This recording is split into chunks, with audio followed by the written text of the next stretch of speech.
Day number 61, 100 Days Journey for our CHGC 45th anniversary.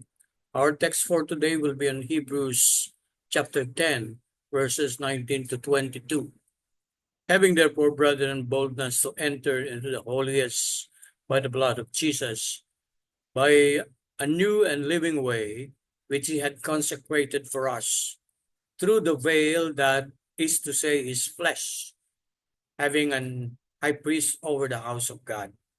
Let us draw near with a true heart, in full assurance of faith, having our hearts sprinkled from evil conscience and our bodies washed with pure water. Naispakita ng kaaway ng ating kaluluwa na ang Diyos ay kinapupuotan ang gumagawa ng kasalanan.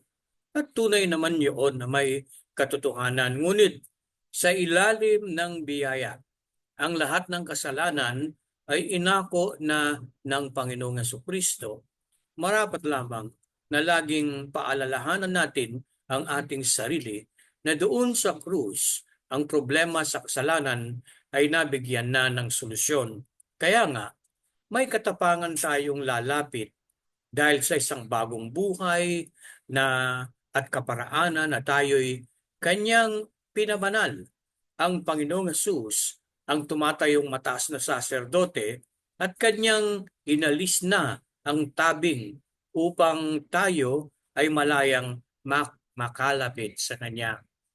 Ang daya ng kaaway ay ilagay sa ating isip na hindi tayo karapat-dapat dahil nakakagawa ka ng kamalian kung minsan. At kung minsan ikaw ay nagagalit, nagkakamali ng akala at nasusukatan sa sariling panukat ang ginagawa ng iba. Purihin ang Panginoon na nasa ilalim tayo ng biyaya ng Diyos dahil kay Jesus.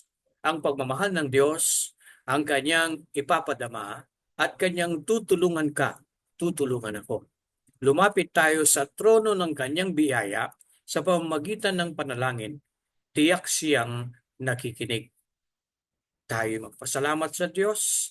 Opo, Panginoon, doon sa krus ng Kalbaryo, inako mong lahat ng kasalanan, kaya nga po, sa ngayon sa ilalim ng biyaya, ang iyong pagmamahal ay aming mararanasan. Tutulungan kami, iingatan at pababanalin. Salamat sa iyong patnubay.